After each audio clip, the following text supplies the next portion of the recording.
Hello, Club Culture family. My name is T. Why are you giggling?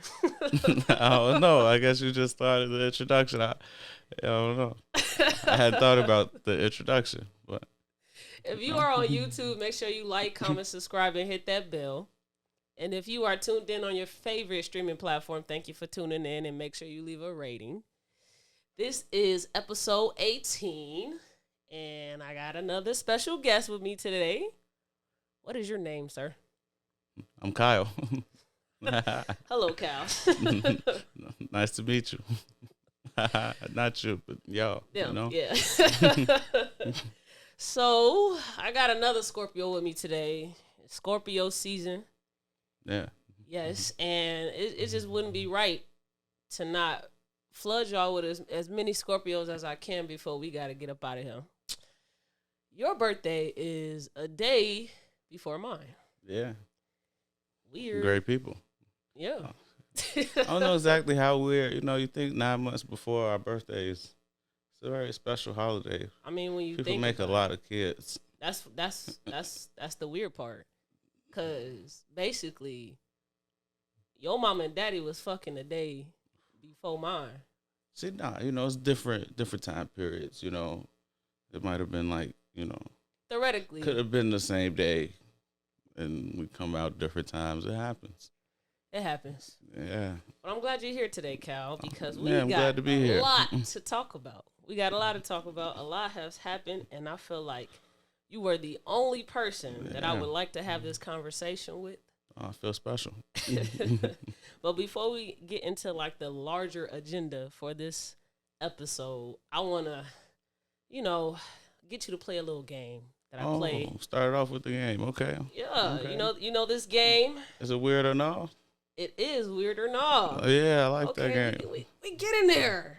George wasn't good at it. No, he was not. George was terrible. George was not good. And it was like, wow, dude. I couldn't believe it. That's my guy, though, Yeah, he recommended you come on the pod. Yeah, I saw that, too. Yeah. George is good at a lot of things. But weird or no? No, he was not good at that. It was very disappointing. It was disheartening to sit there and wait for this nigga to figure out some shit that's supposed to be speed round. So you can redeem George by playing weird or not with me. Yeah. And he thought Summer Walker was SZA. Yes. Yeah, I was disappointed in that. Yeah, his music taste. Did you know his music taste was like that? Yeah. Yeah? Yeah, it's different. And you would y'all smoke in the car together, or like would y'all vibe out to music together? Yeah. See, we both would like to try new things. Okay. We like some of the same stuff every now and then. Like Freddie Gibbs. Okay. That's it. That might be about it. He definitely will listen. He will listen. Stuff doesn't just stay in his library though. Okay. I'll show him some things. Like I like this. He likes some of G Herbo's new album. Well, Okay. not the one that just came out. The last one, 25. Okay. I don't know if you listened to any of the new one. I like it though. I haven't. I've listened to probably one song. That's it. I ain't tuned into it yet. Yeah, I probably wouldn't expect you to either. I actually like G Herbo. That's surprising information. Listen, I would have never guessed I'm a anything different like that. person than in college. Okay, I embrace more rap today than I used to. Yeah, I remember you telling me you didn't like rap. It was tough. I didn't. Yeah, but now you. I mean, it's not like I love it now, but I listen to some people. Like I just listened to Smino's album today. He's not the rap that you probably like, but I like some of Smino's songs. yeah.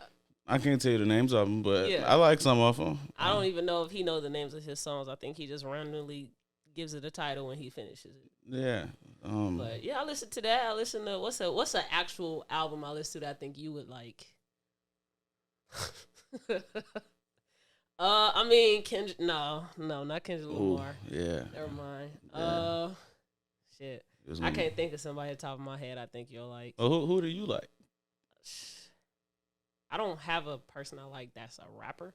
Mm-hmm. Currently, I don't have any, but I like people that feature on rap songs. So, like, I mean, honestly, my number one right now is J. Cole. I listened to him on Shmino shit, and he was nice. Yeah, J. Cole is always great on other people's songs. Yeah.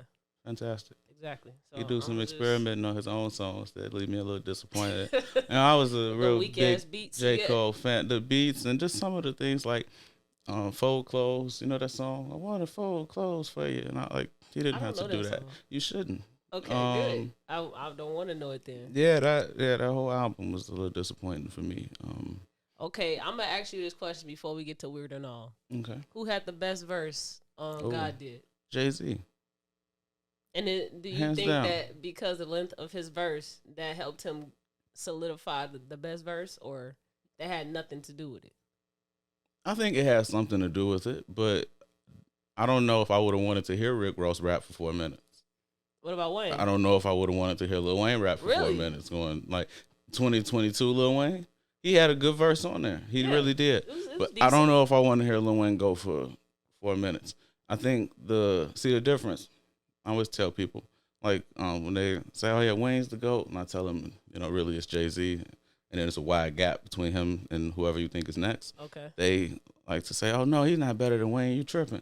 Well, my problem with Wayne, I like a lot of Lil Wayne songs, but it's the focus.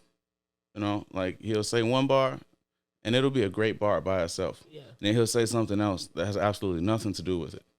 And it's like, okay, these are great bars by themselves, but like you're not taking me anywhere through this song. So you don't think he has cohesive songs? He does have them. He does. Okay. But that's not what he does often. That's not what that's not just his forte and what he goes to where I'm going to take you through a point that I'm trying to make. He just often is just giving great bars. And okay, so while we here, we'll just stay here. Do you think that Lil Wayne, like, do you think an album has to be cohesive?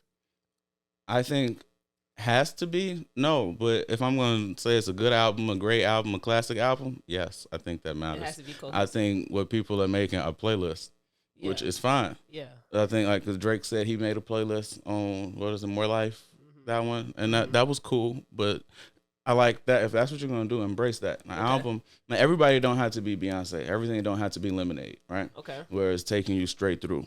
But can these things be at least somewhat connected, like a little bit? Okay. Like don't have me listening to one song about how much money you have and how many hoes you have, and then the next song you're talking about your granny who passed away, and then the next song is how you would kill somebody. And I'm like, okay, what am I supposed to feel when I'm listening to this? Or when you made it, did you not have the intention at all of me pressing play from the top and listening to the end? Because some people do that. Okay. And that's what it feels like. It feels like, well, they just want you to listen to this collection of music and find a song that you like. And if that's what you're doing, that's cool to say that, but then you could just release the songs. We just don't have to be an album. And then people want to talk about, oh, this is the album of the year. This is one of the best albums I've ever heard. Yeah. Well, we have people who take you through a feeling from song 1 through 15. I think 15 is the max the album should be from doing that. I agree. And that's still kind of pushing it. But I think cohesiveness is important when we're talking about the quality of the work, especially when these people are defining these albums by a time period in their life. It's like, what were you feeling? So Wayne doesn't have any good albums because he doesn't make cohesive songs. That was a real nice way of shortening everything to back me into the viral moment. I will not say that Wayne doesn't have any good albums because sometimes, so good is like the low bar. Does Wayne have albums that I would put in these are my greatest albums of all time? No. Okay.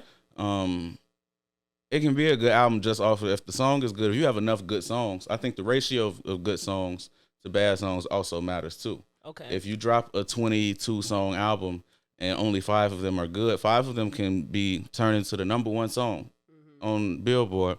Everybody like those 5, but you got 17 other songs that nobody wants to hear. I agree. Then no, I can't say that that's a good album. I can say you put some good songs on the album. So I'm gonna ask again. I don't think you answered the question. Does Lil Wayne have good albums? Any good albums to you? Yeah, he got Carter 2 and Carter 3. He was in the zone. Does Amazing. he have any classics? Because classics is the all high you can give an album. In my opinion, I would say no. Okay. because I would have to think about the other albums that I consider to be classics, and those albums don't sit with those too well. I mean, It comparing looks albums, like the odd one out. So are you saying like when you rate, you basically rate things? So if I say that this certain album is a classic, then anything else has to touch those same things at that for the reasons why that is a classic to me? Or No. can it be a classic on its own and it has other reasons why it's a classic? Yeah, I think whatever your criteria is for what you consider something to be a classic can definitely fit. Like everything doesn't have to be because of the same reasons. For sure, it doesn't have to be that way.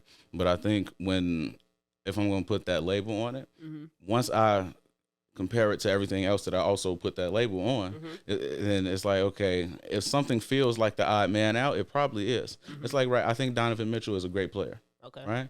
But if I say Luka Doncic, Jason Tatum, Kevin Durant, LeBron James, Donovan Mitchell, somebody feels like they don't quite belong, right? So it's like you can be good. You can even reach a level of greatness at a certain point. But to have that level where I'm saying it's a classic, I think that's a very high bar to reach. Okay. We're going to stay here with it because Weird and All just got pushed down on the list. Okay, yeah, just a little bit. We're gonna do another game. And did you hear what Jay-Z was saying on that verse? Yeah, I was hearing what he was saying. It has nothing to do with Lil Wayne either. Like Lil Wayne was talking about a different bag, and he was in a more elevated bag that he normally is in. See, I feel like it was a little bit of the same. Really? Just a little bit.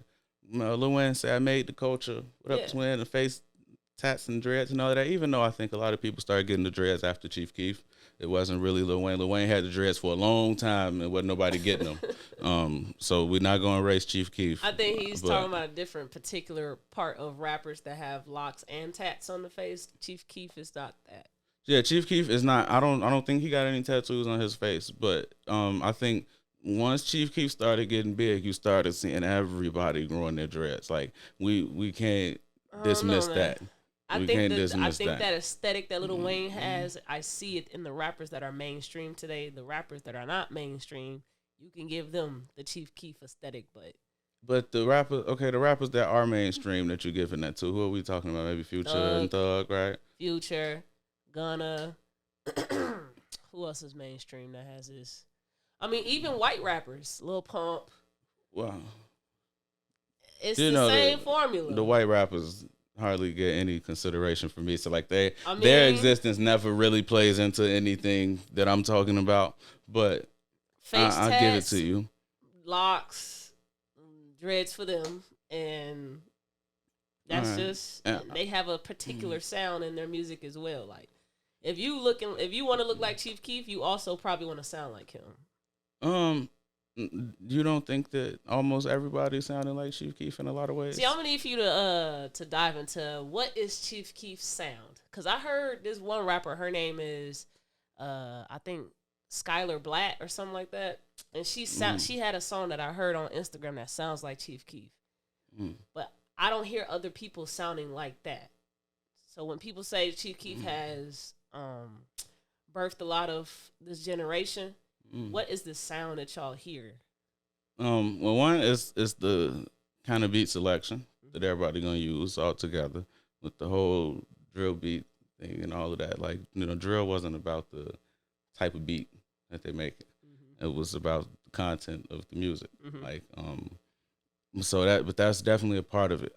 But then also, it's not necessarily like how his voice sounds or anything like that, but sometimes it's just the cadence with how he raps on the beat. But I don't want to do nothing specific, but I mean, I need for you to do something specific because that's how I can pick it up on what that sounds like to you if you were to mimic it. Because you can rap, so you could probably mimic that cadence. Oh yeah. But, I got all my motherfucking jewelry on, right? Like you hear that, right? And then it's like, but the way that he fits into the beat, where it's just like kind of on the float on top of it a little bit, but then it's real aggressive at the same time. You get a lot of that, and I think maybe not what's coming out today, because today is just a lot more singing, right? But it's like take Roddy Ricch.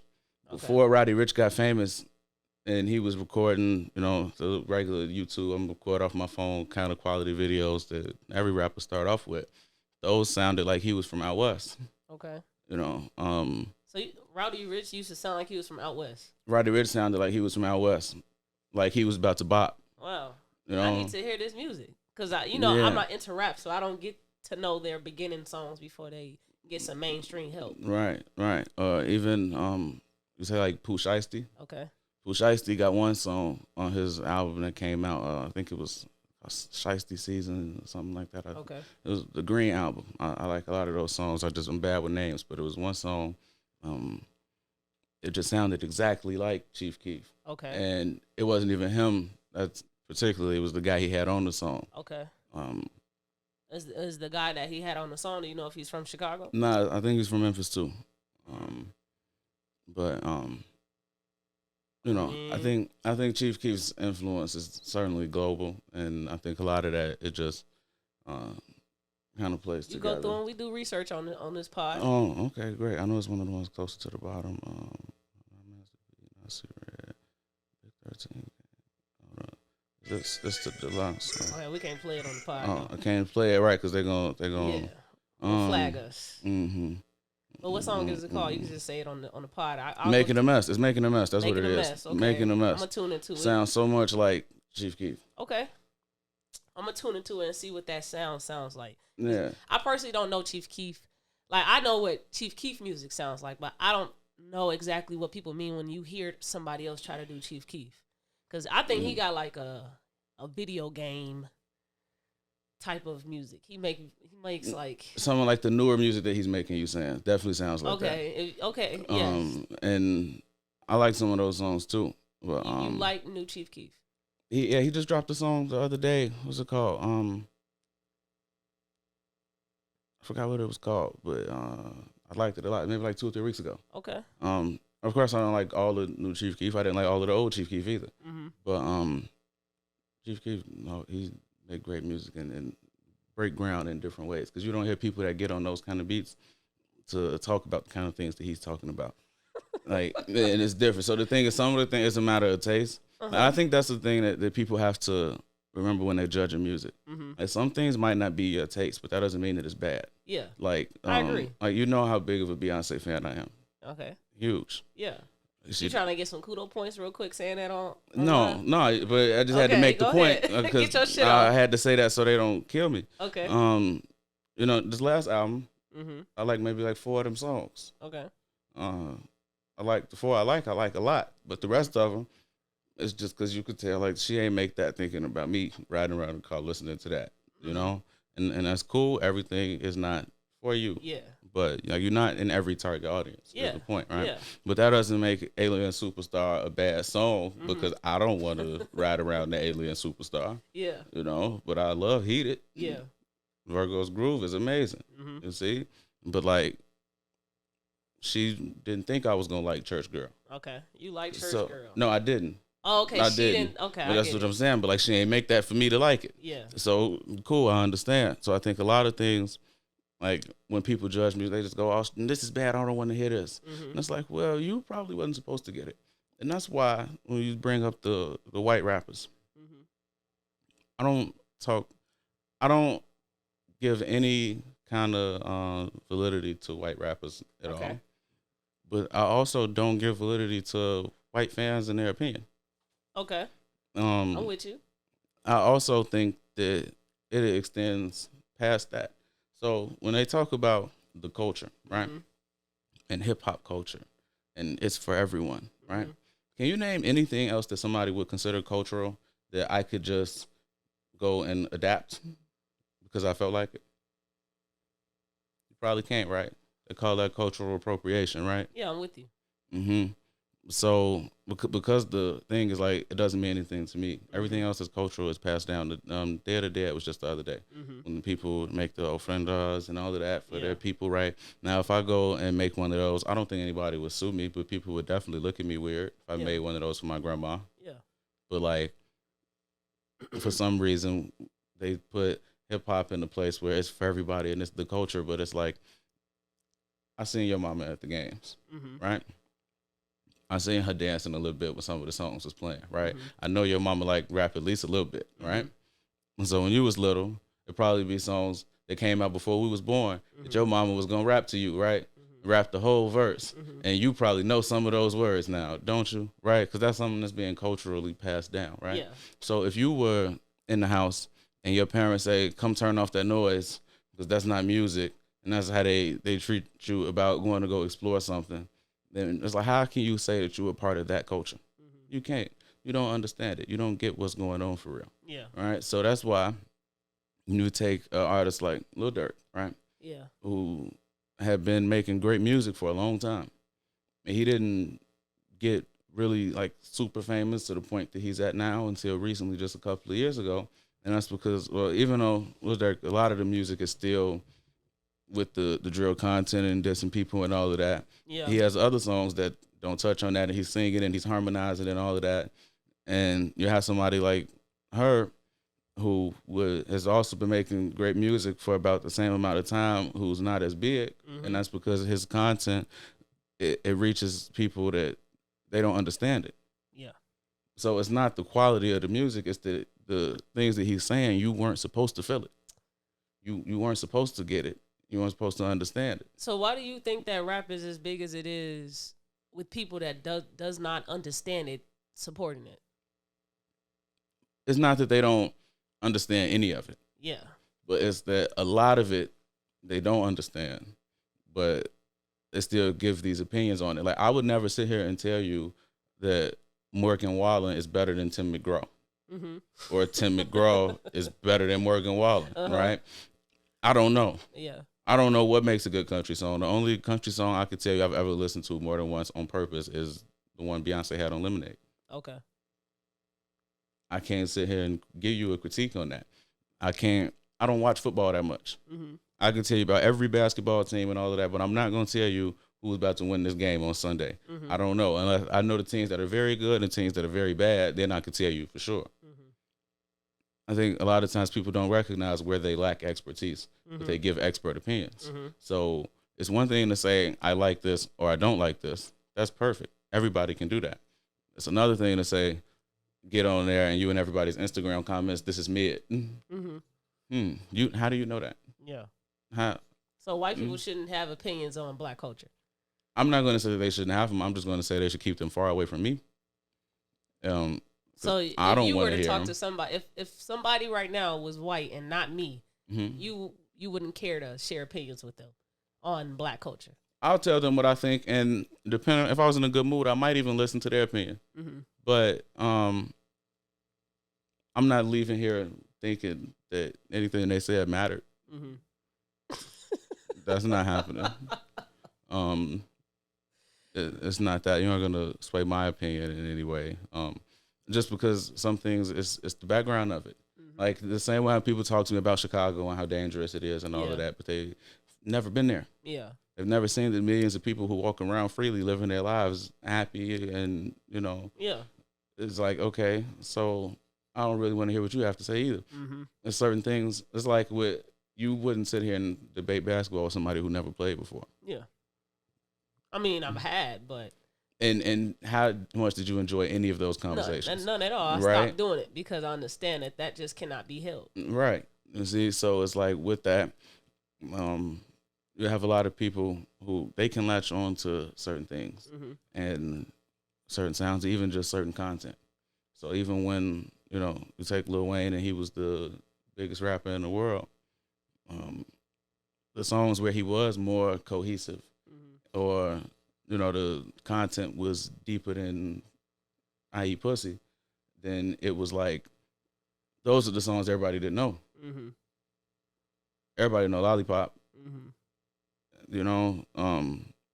and that's just a clear indicator of everything is not for everybody, because like Lollipop was not one of the best songs on that album.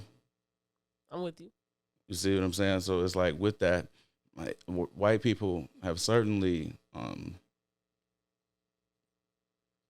taken over the culture for sure. I remember J. Cole was saying that on that song. He was talking about it. He go watch Iggy win the Grammys. He tried to crack a smile. It's like he was saying it like, you know, it's gonna happen. It happened a long time ago. It happened way before that. It happened when they let Eminem do what he did. Like, even that, these people would tell me that Eminem is the greatest rapper ever. Yeah. Come on, man. Are you for real?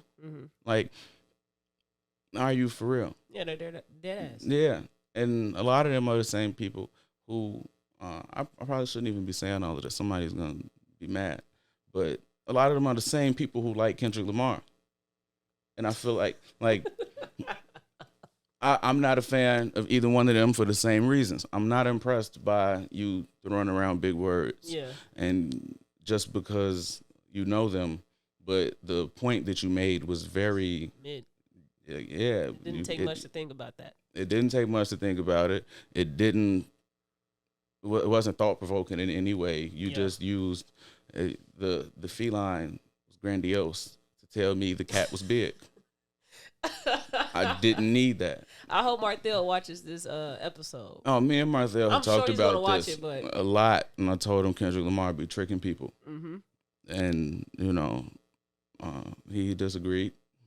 He disagreed. I told him last time we talked about it. I told him Pusha T was a better rapper than Kendrick Lamar, and he was flabbergasted.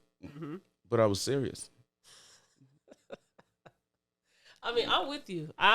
When I say I'm with you, that means I get what you're saying, and I kind of agree. Yeah.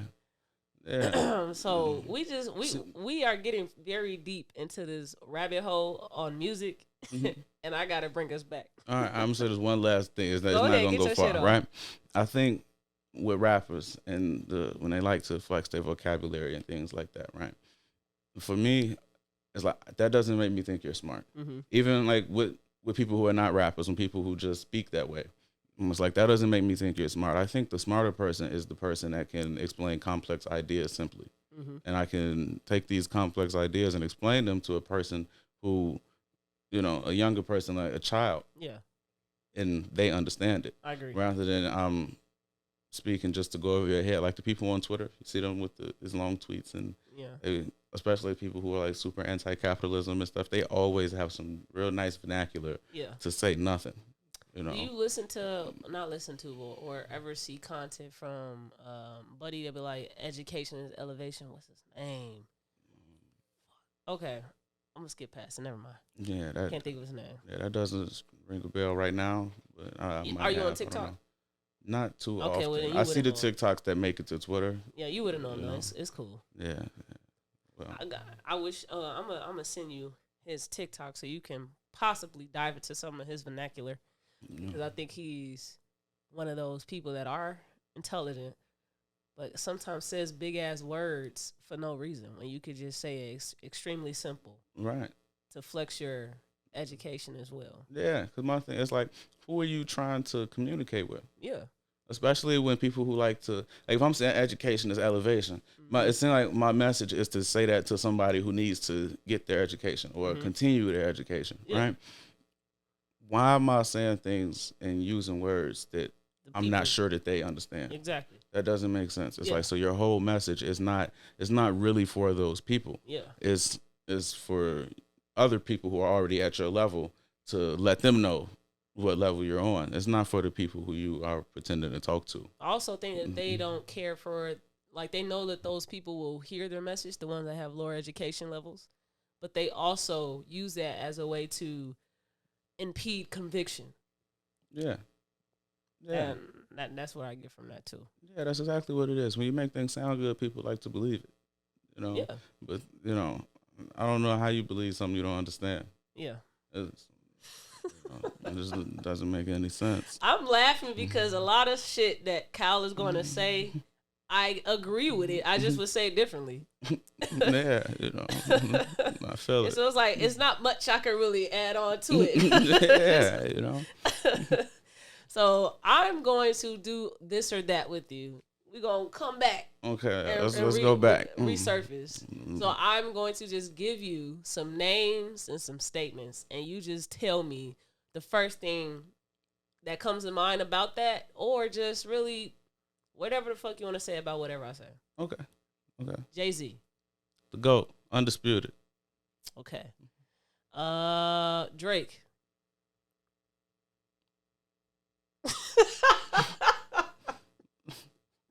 Talented. Okay. Talented musician. Okay. Not on my list of greatest rappers. Okay. I love a lot of his songs though. A lot of them. Okay. But I really like the soft emotional side. The R&B. That's what gets to me. Even if you rap about something that's soft, I just can't take the getting real oppy outside. Mob ties. You gonna make me catch a body like that, bro? No, Yeah. no, I'm not. No, I'm not. That you don't. Come on, man. Just tell me we're going home. Just hold on, we're going home. I love that song. I love Practice. Jaded. Jaded. I like Jaded. I love that song. I like those songs like that. Yeah. I don't need you to tell me I know how sticky it gets. I get you. You got the D blah. What? Come on, Drake. Come on, man. Okay. Very talented. Redistribution of wealth. Misguided. Misguided is my first word because people love to say that talking about the wrong people. Okay. Jay-Z got $1 billion and people hate him, right? Mm-hmm. Billionaires shouldn't exist, right? Mm-hmm. Well, do you agree or disagree billionaires shouldn't exist? I think it's too nuanced to agree or disagree. Okay. Because somebody who I can sit here and tell you how they've amassed this $1 billion over a 30-year career. Mm-hmm. That's much different from this guy that so many of y'all people work for in his warehouses, mm-hmm. who has the ability to make billions in one day, mm-hmm. but has like the number one for the most percentage of people that work for his company being on welfare. Okay. I think if we're talking about redistribution of wealth, that's who we need to be talking about. Okay. I remember it was one day during 2020, Cardi B said something about she had earned $40 million that she hadn't spent yet, and she wanted to know what to do with it. And, mm-hmm. The people on Twitter were, not you literally describing hoarding wealth in a tweet, right? And that same exact day, Jeff Bezos made $13 billion. Yeah. Right? So you have all of these people who have just inordinate amounts of wealth that most mm-hmm. people will never see, and everyone wants to focus on Jay-Z and Diddy, even Cardi B. I feel like, Jay-Z can't afford to fund the Chicago police for 1 year. Mm-hmm. For 1 year. Mm-hmm. He would be broke and have to call Diddy to borrow some money. Mm-hmm. So should we be talking about Jay-Z having too much money, or should we be talking about Lori Lightfoot putting the money in the wrong place? Or should we be talking about the guy that y'all are going to work for making billions in one day while you go home trying to check your link balance? I mean, we could talk about both. And I'm not against the people checking their link balance, but it's like, if that's the position that you're in, you should focus on the people who actually are robbing you. Okay. Long answer. We got to dial it back. Yeah. Yeah, Okay. Chicago. Love it. Okay. Short answer. I hate it at times too. White privilege. Come on, you want a short answer? Yeah. I mean, I think more white people need to acknowledge it. Okay. Without any of the comparisons. And I think more black people need to acknowledge it as well. Okay. There's just a lot of black people, so pull yourself up out of bootstraps mentality. I made it, you can make it kind of thing. Mm-hmm. And it's like, who you telling? White privilege is ridiculous. And I think it exists in ways that we probably don't even understand. Mm-hmm. Even the people who study that thing, we can't understand all the ways that it permeate society. Mm-hmm. I think it just needs to be acknowledged more. And then after the acknowledgement, you have to use it. Use your white privilege in a way that benefits somebody else. Yeah. If you're going to acknowledge it. Yeah. It can't just be, oh, yeah, I know this is horrible. And I don't do anything. Yeah. I'm with you. Last one. Black. Ooh, black is beautiful. I'm black and I'm proud. With James Brown, let me quit playing. I love black. I love black people that love black people. That's about it. Okay. I like the color too. The color's nice. Nice couches. Thank you. Yeah, yeah, you know. Okay. Well, we're gonna move on from that one. We're going to jump into sports for a little bit. Ooh, let's do it. All right. Now we're just gonna keep it at basketball. Okay. Okay. So we both can speak on, comprehend. Mm-hmm. So looking forward to this NBA season. Yeah. Who are your top 5 teams to potentially win a ring? It's tough. Mm-hmm. It's tough because it's still early. Mm-hmm.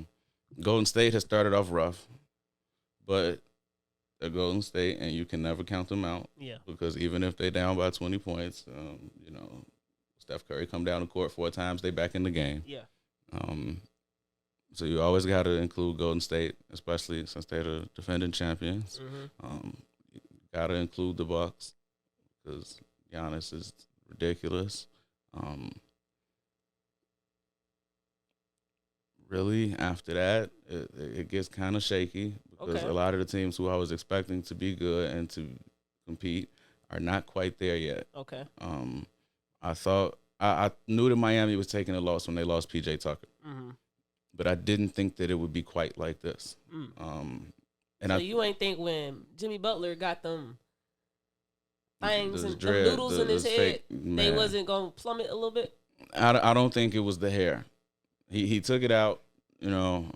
I don't think it was the hair. I really think it was PJ Tucker. They're just missing that toughness factor. Okay. And they really need it. The hair was ridiculous though. Definitely probably threw off some focus. But you know, showing up to media day like that. Mm-hmm. That's how they have his picture on everything. It's ridiculous. I don't know why he would do that. I thought that Philly would be better than they've looked. I think what we're seeing in the NBA this year is a 2-man scoring option is not going to win anything. James Harden and Joel Embiid also, they just don't play well together. They can be both playing well at the same time, but they actually have to be playing together, which is different from it's my turn down the court and they can't stop me, and then it's your turn, they can't stop you either. But then it's like, okay, well, when one of y'all is off, how do y'all make each other better? How do y'all pull the other one back up? And they don't do that too well yet, and I think they had time to figure it out. I think James Harden is very smart. I don't think he's the player he was, but I think he's very intelligent. I was watching him play the Bulls the other day, and he struggled all the way up until the fourth quarter, and then in the fourth quarter, he still struggled scoring the ball, but instead of him just shooting regular shots, he knows how to get to the foul line with no problem. I think there's a lot of bad calls too, especially in that game. But you know, it's just, I was telling my little sister earlier, basketball is a game about being smart. You know what to do, then you can win. And that's why, as crazy as it sounds, I'm not counting out the Lakers. And that's really because I trust that they'll make a move. I've never seen LeBron sit on a bad team for long. You never seen him on a bad team, really. 2003, I didn't know what was going on. But LeBron is going to pull his GM move and get somebody over there. I don't know when it's going to happen or how it's going to happen, but it's going to happen. I'm not counting them out. You said top 5, and I talked about 2. Right, 2 that I actually believe in. Because the rest of the teams that are doing well right now, I don't expect them to hold on and continue to do well. Who's a sleeper, like a team that you would not expect to win, but they could win? The Bulls. Okay. And a lot of people might take that as me being a fan of the Bulls, but did you see Zach LaVine against Brooklyn last night? No, I didn't watch that game. He had 9 points until the fourth quarter. He finished with 29. Okay. DeMar DeRozan is the king of the fourth quarter. Yeah. I don't know how you can stop that. I don't know how you can stop DeMar DeRozan and Zach LaVine at the same time. I mean, Zach LaVine is really their Achilles heel. And why do you say that? Because if he's not going, it's going to be extremely hard for them to win those games against good teams.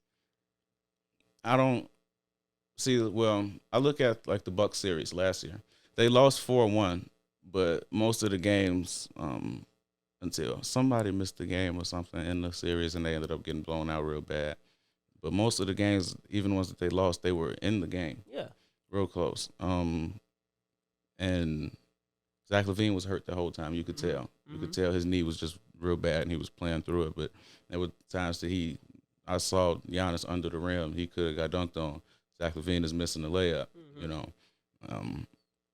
I really think the Bulls have a chance to do that. I agree with what you're saying. If he's not going, but then they also have Vucevic, and I think Vucevic is really the key piece because Vucevic definitely has had his time where he isn't shooting well. Yeah. But I think the problem is he's shooting all them damn threes to begin with. Mm-hmm. If Billy Donovan tells him, you bigger than everybody else on the court, I'm going to get you the ball on the block, and you go down there and score, then he's very effective. Mm-hmm. There have been games where I've seen him go 0 for 7 from 3, but he was 5 for 14 for the game. Mm-hmm. That means he was 5 for 7 inside the three-point line. Mm-hmm. So that's where you need to be, especially at the rim. So, and I get what he's not trying to do that. He's trying to leave room for guys to drive, but sometimes the play has to be for him. Mm-hmm. Because I've seen him in the post, and if he gets doubled, you got DeMar DeRozan, Zach LaVine, Io, and they can cut. Mm-hmm. Cutting Vucevic is a good passer. I think their thing is going to be the defense. But I can see them winning all these games. I don't see them getting blown out. I say Zach LaVine only just because you can't put as much pressure on the big guy when you don't have that many big guys to come in for the big guy. Mm-hmm. So you're either going to have to figure out a strong small man game or not. Because if Zach LaVine just keeps having DeMar to have to rely on DeMar to fucking go crazy, get 35 plus every game, he's going to get tired. So we need some help from you, at least something in the back end. So if you can give me at least 18 every game instead of 7 points some games, then bust out 25 and 29 another game. Like, we can't have those inconsistencies. Yeah, I don't think he's going to be that inconsistent as long as he's healthy. Okay. Now, as long as he's healthy is a big ask because we don't know what's going on, especially at the start. They're talking about he needs to manage his knee the first game. I thought that was ridiculous. But I don't see him being that inconsistent. Okay. Yeah. And I don't see DeMar getting tired either. What he did last year was ridiculous. Yeah. I couldn't believe it. Play great basketball. Yeah. And I went to that game with George when he scored 50. Yeah. And it was like, wow. I left. I was telling George, man, I knew they was going to win. I trust DeMar DeRozan with the ball like I trust my mama. Mm-hmm. Okay. I bet on a lot of Bulls games, and so I was looking at all the shit Zach LaVine was doing. I'm like, oh, my God, 7 points? Really? Mm-mm. No rebounds? Really? Like, he was shooting really well, and then the playoffs come, and he's keep relying on the 3 ball, so he's not trying to attack. Yeah. But you're like 1-7, so you should probably figure something else out. Yeah. He couldn't attack, though. That was the thing. So he couldn't attack because his knee was bad, and they knew that. Mm-hmm. So you're not getting the shot, because a lot of the shots that he's getting now, like this season, they're getting them because they are backing up a little bit because they're scared of the drive. Yeah. But so, all right, cool. Now he has room to shoot. He got a real quick shot, but if they know you can't attack, and when you get there, you can't finish. Oh, yeah, I'm all up in that, especially come playoff time. You got Wesley Matthews and Drew Holiday guarding him. It's tough. It's tough to get those shots off. Yeah. But, okay. I want to talk about your experience playing ball in college before we get away from before we get away from sports. Because there's a bunch we can go on, but if I do that, we're going to take 4 hours here. So let's talk about your experience playing collegiate basketball on the team that you played on. Okay. That environment, what exactly was that specifically? And then why did you not continue to play ball? Well, what was the environment? The environment was it's a lot of words that I could describe the environment as, but none of them are positive. Mm-hmm. And this is tough because I like the people. Mm-hmm. I like the people personally a lot. Faith in the team is not the same. So for me, it was a culture shock coming from CPS. Chicago Public Schools. Yeah. People that don't know what CPS is. Yeah, thought y'all would know, but guess not, right? We got people in Spain, Oh, Africa. Yeah. Everybody listens to this pod. It's not just Chicago. Yeah, well, right. So Chicago Public Schools is tough. We all play real fast, play real tough. Fouls are called when they have to be called. It's not like you're not going to get the foul for that. Mm-hmm. A lot of guys don't just shoot super well. We go to the basket, we attack, and we finish, right? And we're no friends. Mm-hmm. basketball is not a time for friends. Mm-hmm. And if they were really your friend, then they know that I'm only cussing you out right now because I'm trying to win. Mm-hmm. And, we're still going to be friends after. Yeah. But right now, need to stop doing that weak ass shit. Yeah. And play right. Yeah. It's the end of it. Got to Dominican and they didn't act like that. Mm-hmm. It was a lot of, hey, we got to be nice, guys. And it's like, well, nice is going to lose. Yeah. And if that's what y'all are doing, I understand Yeah. what's been going on here. Yeah. So the year before I got there, team won 5 games. Out of 25. We typically play 25 games. Right. Right. My freshman year, actually, a decent year for the team overall, but only won 12 games. I got into the playoffs for the first time in a while, but it was a low seed and had to play one of the best teams. Lost that first game. I think we got blown out pretty bad. Yeah.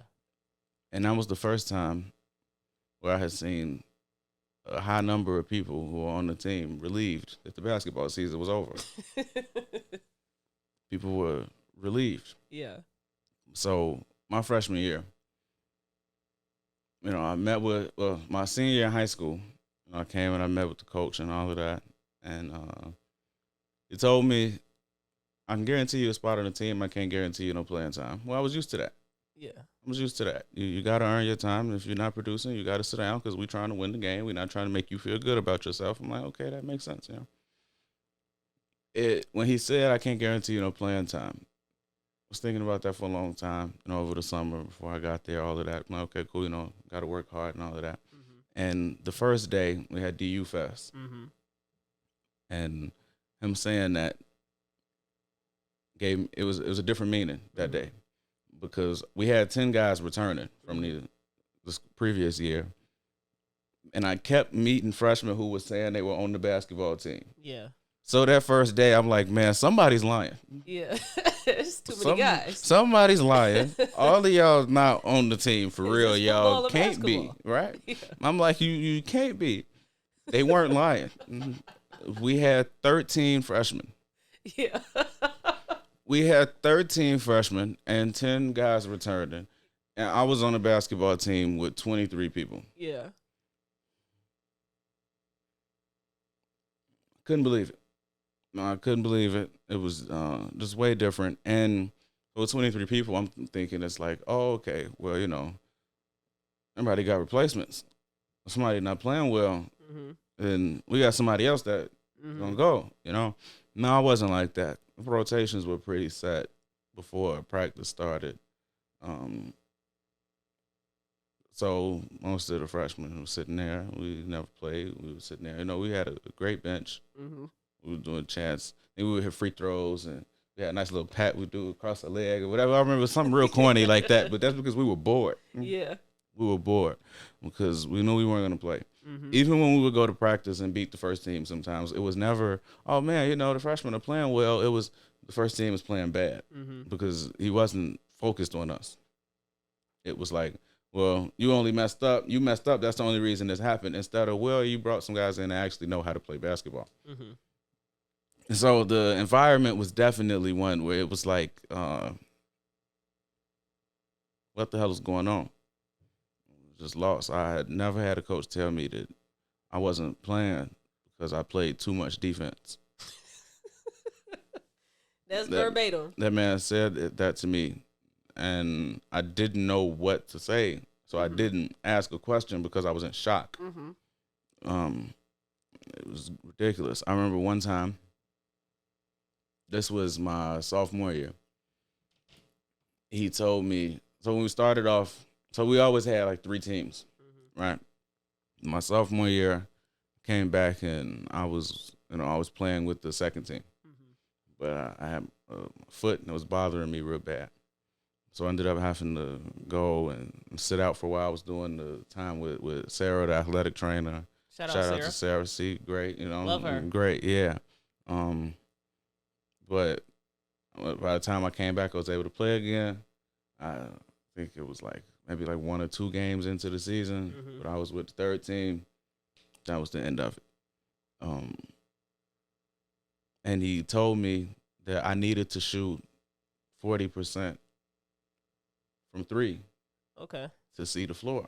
Really? 40% from three to see the floor in practice. Who's counting? Who's counting that? Maybe the assistants had trackers. No. No, they didn't. Okay. They didn't. And he came and he wrote the three. We were in the team room one day before a game, and he came in the door and he wrote these percentages on the board, and they were all in the 20s. And those were the 3-point percentages of the starters. And it was like, oh, all right. That's interesting. Yeah. That's real interesting. So it wasn't one where it was like, we feel like everybody was just given the chance that they thought that they deserved. And the thing is, I don't believe any basketball coach who only has the team for 1 month before the season starts can accurately evaluate 20-something players to see who should be playing and who doesn't. And sometimes people work different with who they are on the court with and all of that. Aren't trying to mix things up. You don't have time. You don't have time to see how that works. So it was a lot of that. So then, of course, you got guys that aren't playing and they are angry about it, and just real negative and workers. Yeah, and bringing down the environment. I was never one of those guys, but of course, nobody's happy not playing. Yeah. But shit is like, I'm gonna be supportive. I'm here anyway, all of that. I'm like, come back if I was working. Just keep working. That's all you could do. It was basketball. It was a tough time. It was a tough time because we were still losing games.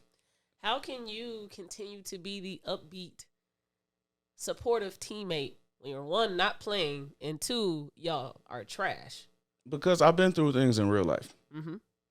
So at the end of the day, basketball is basketball. We're doing this for fun. Yeah. Even if I was in the NBA, it's like, this don't compare to any of the real life things that I've had to deal with and get up the next day and go and perform.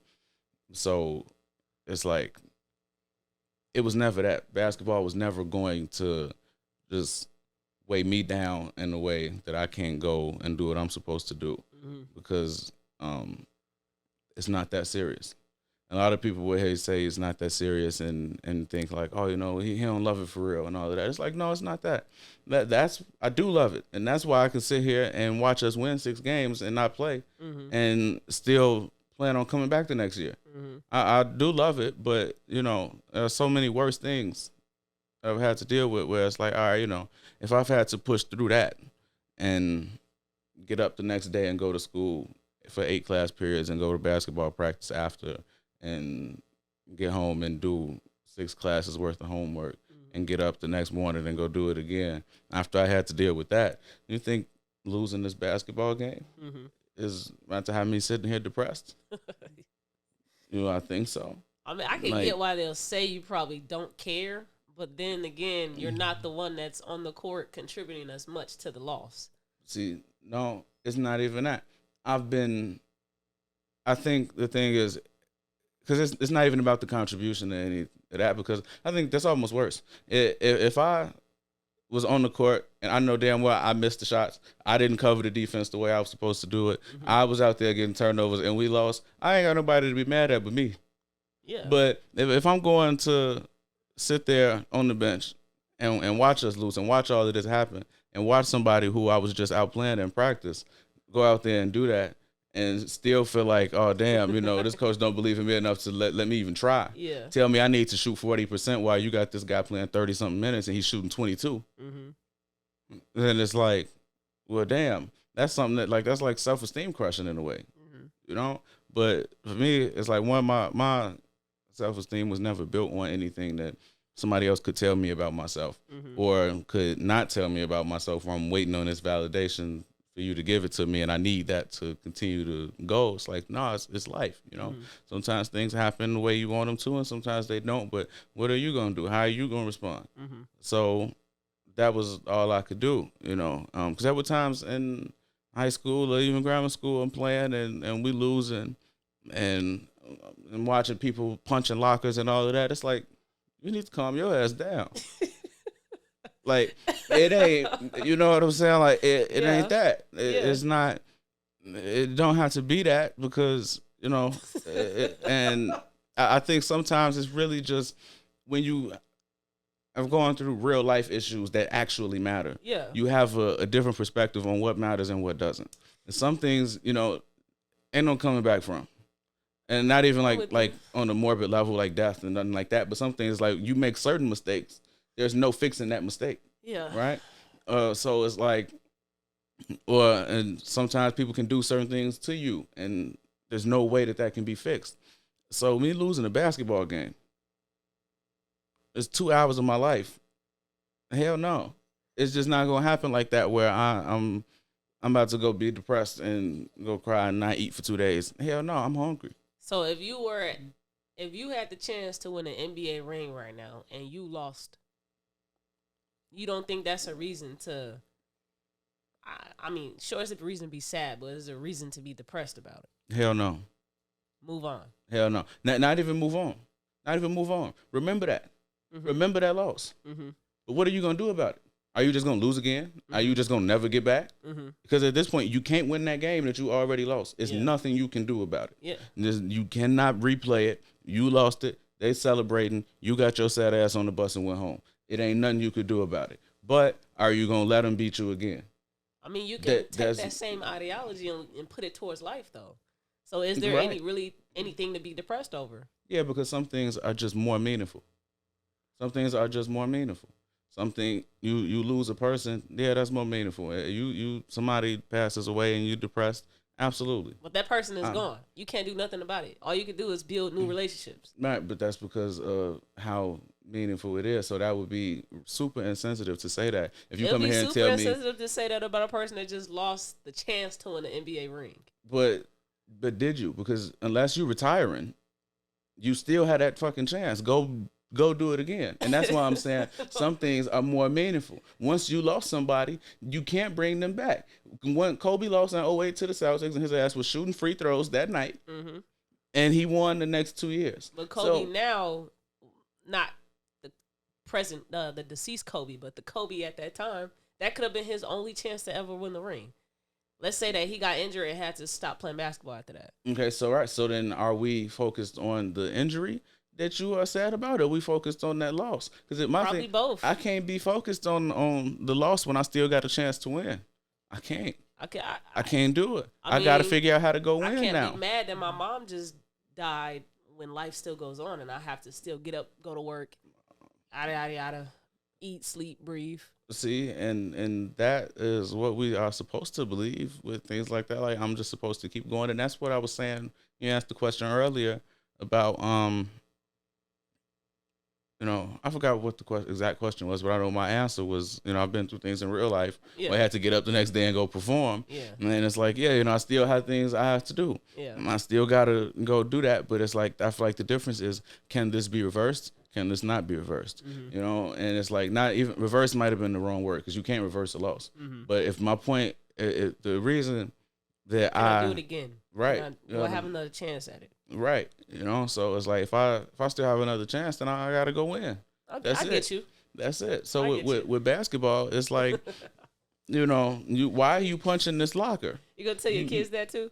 Like, if my kid is upset, they just lost something very important to them.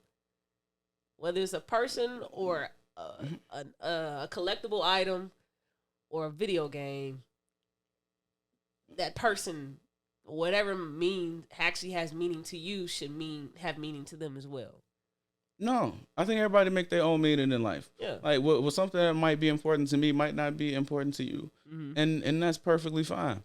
But You have to treat things that you feel are important to you like they're important to you. Mm-hmm. You can't be the basketball player that's eating Doritos and ordering Uber Eats at night and eating ice cream, and then you sad as hell about the loss of you and that punching lockers. No, you didn't treat it like that was important to you. Okay. So what are you going to do? Okay. Now, sometimes people do things and everything that they did, they did nothing that, like, there was no way they could have prevented the outcome that happened. Mm-hmm. And there was nothing that they could have done to change anything. All right, cool. Sometimes you just in bad situations, and that might fuck with you. Yeah. But it's like, shit, I lost a basketball game. Yeah. My thing, I care about it. And that's why I go and put the work in. And that's why I'm at this hard-ass concrete basketball court every day, even though my knee hurt, because I want to be great. Yeah. But shit, at the end of the day, it's a basketball game. Mm-hmm. Kevin Garnett got one of my favorite quotes of all time. They asked him about being under pressure for winning the game, and he said, I ain't under no pressure under this basketball court. Pressure is when you got $2 and you got 4 mouths to feed. Mm-hmm. It's so many things that are bigger than who won that game or not. I agree. My thing, and I was thinking about it the other day, in the way when all the stuff was happening with Kanye. I don't want to jump there yet, but like, and somebody said, I saw some comment like, oh, this is world changing and all of that, right? As much as of a Kanye fan as I am, I recognize that as famous as he is, most people on Earth probably don't know who the fuck Kanye is. Mm-hmm. It's billions of people on Earth. Mm-hmm. Do you think that almost 8 billion of these people can tell you who Kanye West is? Yeah. No. Yeah. So even on a level like that where this guy's a megastar, most people's lives are not affected by anything that he says or does. Mm-hmm. So it's like, but there are a whole bunch of things that will end up affecting everybody, or that we all are at least going through the similar things. So then with me as a matured person, I can say that those are the things that really matter. Yeah. So I can watch this basketball game. It's entertainment for all the rest of us. Yeah. Do you mean to tell me that I'm supposed to let y'all's entertainment dictate my life in that sort of way, that I'm all sad and depressed and I don't know what to do? Nah, and I will never downplay actual depression or anything like that. But like, and I feel like that's why I started it by saying I've been through things in real life. Mm-hmm. Some people grow up and they live very sheltered lives, and they have never had to deal with real life experiences outside of things they were supposed to. And there's nothing wrong with that. Yeah. There's nothing wrong with that at all. That's the way it's supposed to be. Yeah. But that's why these kinds of losses mean so much to them. Mm-hmm. But it's like, well, shit, that's what you concerned about? Yeah. Like, when I started law school, everybody was like, oh man, I got to read these books. I'm so stressed out. You mean to tell me that these words on the page that you can flip over and you can close the shit like that got you stressed out? Because my thing, at the end of the day, I say it's just too much and I can't handle it. You know what I'm going to do? I'm going to close the goddamn book. Come back later. I'm going to close the book and I'm going to go do something else. Yeah. But I'm not about to sit here and be all stressed. Oh, my head hurt. I don't know what I'm going to do. Yeah. I need to call someone before I have a meltdown. Hell no. Yeah. Hell no. I'm not doing all that. I'm going to close the book. I'm going to close the book and watch this episode of TV if I don't get that shit tomorrow. Yeah. Then, that means I wasn't supposed to have it. That's what that means. So it's like certain things just don't reach that level. So with that, basketball, it could never do that. Okay, last question about basketball before we move past it. You know how a person can have real life things going on outside of basketball. Right. Do you think that they should be able to play through that? Or you think that they should be able to grieve over real life things and let it affect their performance? I think it all depends on the person. And I don't think that I'm in a position to say whether somebody should or shouldn't be able to. Because we don't know how people react to different things. Yeah, like your coach, it was like when you come to my gym, all that other shit, leave it at home. I don't think a coach is in a position to tell anybody that. Really? Some things can't be left at home. And that's what it is. And even if you might be able to leave that thing at home, that don't mean I can't. Mm-hmm. So I don't think anybody's in a position to tell anybody that they should still be able to perform. I think, try if you have to. If you can't, you can't. It's real life shit going on. And I think, a lot of times people, I remember it was one time I was talking to a professor at Dominican, and I told him I needed an extension because some things that were going on. Told him, like, I'm not trying to make an excuse, blah, blah, blah, that whole thing. And he said, I don't think you were making an excuse. I think you told me the reason. I was like, oh, damn. I guess you're right. I really just can't do it, and this is why. It's not no fucking excuse, So with that, I don't think anybody could tell nobody, you should be able to push through this. That ain't that big of a deal. Like, nah. And that might sound contradictory to what I'm saying. Like, basketball wasn't going to do that to me. But what I'm saying, my experience is, I'm also not saying that should be yours. Yeah. I don't think that, like, now, I did say, like, somebody punch and lock them and tell them calm their ass down, but that's just because, like, once you see somebody doing that, I'm supposed to encourage it, I'm supposed to say punch it again. Like, nah, I'm going to say, hey, bro, calm the fuck down. Yeah. Chill out. At that point, I'm going to tell you it's not that serious. Because you doing something, you can harm yourself, all that kind of stuff. Yeah, I might intervene then, but I ain't going to tell nobody, oh, yeah, you too damn sad. We ain't had no chance no way. No, I wouldn't say no shit like that, We had no chance. Because some of them games we lost at Dominican, we ain't have a shot. We ain't have a shot. Man, I done kept in a lot of laughs, a lot of jokes. Oh, yeah.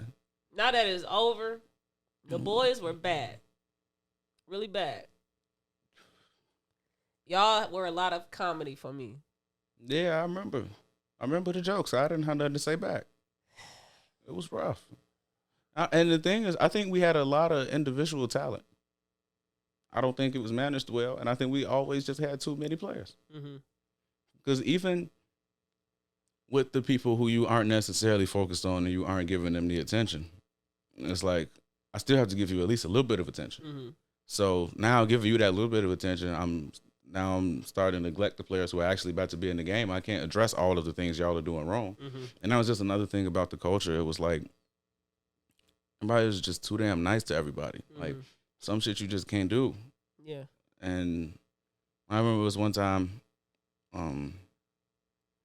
God was telling me, it's a time and a place to correct everything. And I'm like, yeah, right the fuck now. We still in the middle of the game. Don't do that shit no more. Like, that's what I'm talking about. Like, I'm just trying to win the game, like, simple shit like that. Or, and it's like, why am I thinking about that? Like, y'all are grown. Yeah. You're all grown men. I was, especially my freshman year, I was the youngest one on the team. I was 17 when I got there. Everybody thought it was funny, but it was like, y'all shouldn't be acting like this. Y'all got to grow the fuck up. Yeah. Really, that was the whole thing. It's like, I feel like if we got a goal, the goal is the most important thing. And if your feelings can't take what it takes to reach that goal, then go sit down. I'm with you. It was one time I was in high school. My coach called me. He was like, yeah. So it was my junior year. We had a senior on the team. His name was Jabari. And he was cold, Hit game winners and playoffs, all kind of shit like that, Raw nigga. That was my boy. We spent a lot of time together. And my coach called me like, man, you didn't hear Jabari cussing you out? I was like, it was in practice. I fucked something up. And I guess he cussed me out. But I didn't even hear it. I didn't know because I had to keep playing. Yeah. I knew I fucked up, but I might have heard him tell me I fucked up. But it was like, I did. Let me keep going. Yeah. He was like, yeah, man, when he was saying to you, he didn't have to be saying nothing like that. And I was like, well, coach, I don't know what he said. Yeah. Like, I ain't mad at him or nothing. I didn't hear it. Yeah. But, like, I don't know what he said. And he was like, yeah, he didn't have to say that, but we was together the next day. So whatever he said, I know he wasn't mad at me. Yeah. For real. Well, he might have been mad at me right then, but shit, he should have been. I knew I had just fucked up. Yeah. So it's like, with that, like, and we got to go. Your feelings are not important right here, right now. Like, that's it. So some things, I'm not going to sit here. Well, no, that was going to be a lie. I was about to lie. I was going to say, I'm not going to sit here and call nobody a bitch or nothing. But if that's what I feel like at that moment, I'm going to tell you. And you should know why I told you that. Why you let that boy push you down like that and go score. Yeah, that's just what happened. Yeah. And so at Dominican, it wasn't quite like that. Yeah. It was like, I remember one time Coach White ended practice because Tim told somebody shut the fuck up at the free throw line. And it was like, all you said was shut the fuck up. You didn't threaten him or nothing. Like, what? No, I've had enough of this shit. Let's go. It's over. I'll never forget that shit. I'm like, wow. Like, was he already just ready to go? He got a date or something? Like, what did we just in practice for? We was having a good time. That's the basketball we like. It's getting competitive. No, it was too much. So it was just a lot of losing habits that were nurtured. Mm-hmm.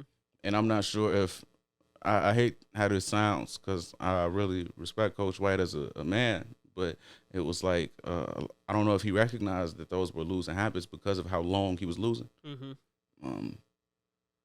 I really think that's that. Like, I don't think you can recognize it. I had just came from a program in high school. We had won 2 regional championships during my time. Like, that's not just the win-win state or nothing, but certain things that you do during that time, you see how it works. And then we also had years where we didn't win. Mm-hmm.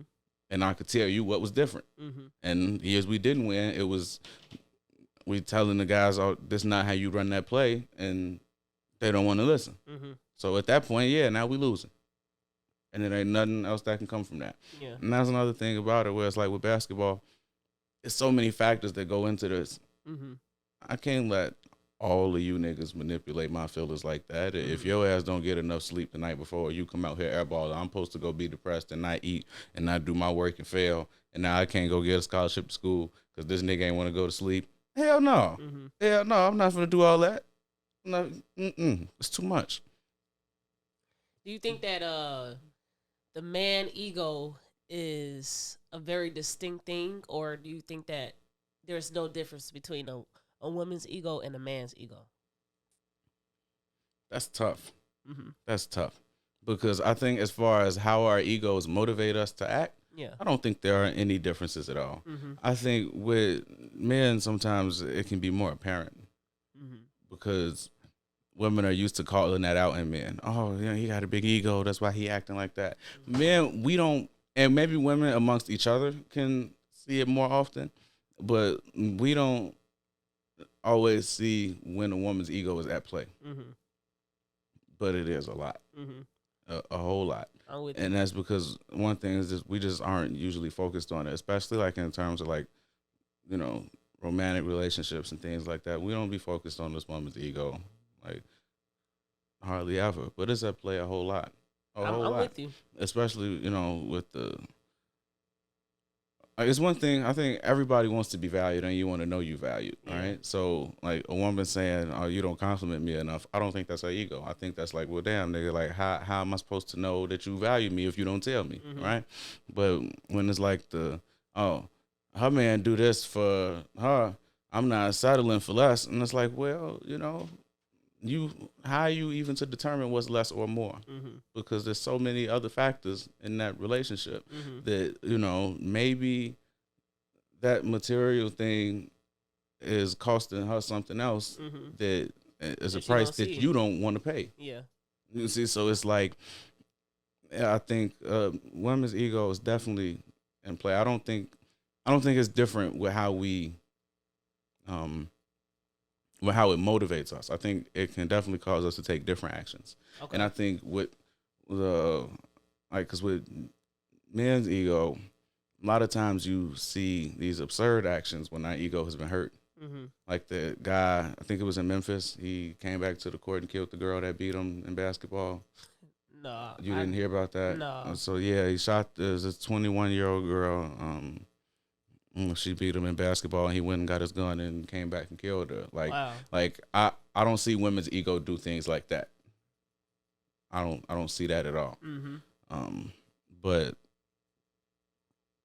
I think the motivation is the same. I did not hear about that. Yeah, it was it's very sad and sick as hell. And that's the thing. It's like it's a pickup basketball game at a basketball court outside. Like, it doesn't mean that much. Yeah, I asked that question specifically because I think that a lot of you all's issues were our issues too for the women's program is just because the men's ego is just, it just shows differently. That's why the losing was still there. Like, we would lose games because of a lot of reasons, but ego was not always the reason because you all had talented players. We had talented players.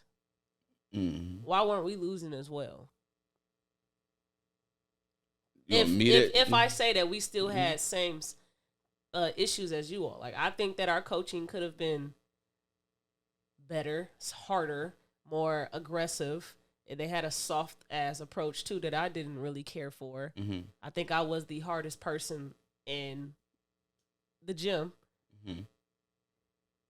and I didn't even talk. So, so I'm like, if I say the same issues you say that y'all team had, I can say that we had similar issues.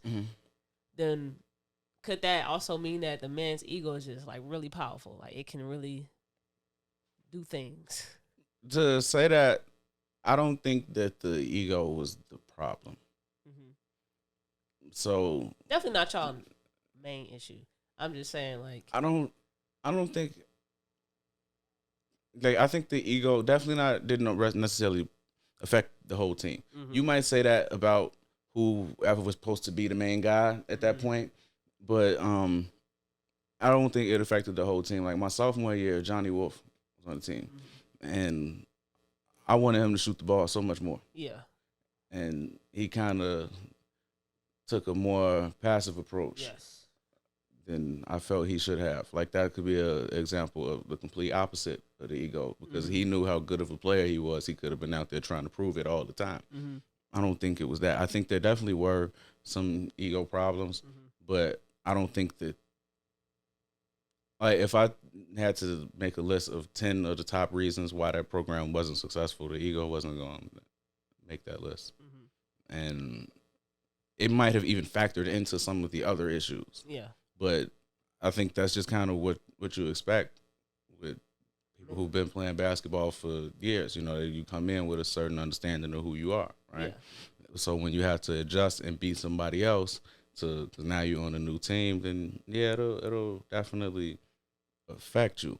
But I can't say that was the main. Well, you know, you didn't either. But like, I can't even say that was amongst near the issues, right? I think it was because it's also the coaches weren't just necessarily passive. They were, but like that wasn't the only issue. I think there also were just some issues in the scheme of things. You remember Charlie, Big Charlie? Yeah. It was one time he's the biggest player on our team, and Coach White took him out of the game and complained about rebounds and left him on the bench. Well, what's gonna happen when the other team has their big men on the court and yours are on the bench? And you need rebounds. Yeah. You're not going to get them. Yeah. So some things, it was just like that. Like, just things that people with a very small understanding of basketball wouldn't make these decisions. Yeah. So, the ego is definitely a part of it. And with y'all, you know, because y'all, I don't remember, how good were y'all the freshman year? Like, what was it? Freshman year, we won an 8. Right. Sophomore to senior year, we were good. Right. I remember, you know, I was going after junior year, so I missed the senior year. But that was our best year. Yeah. Okay. So yeah, I missed that one. But the sophomore year and junior year, I remember things started to change. And I think with y'all, I can't say I could tell you why y'all started winning, but my ego will flare if I said anything. I mean, you know, you got records in there. You could say what you got to say. You know,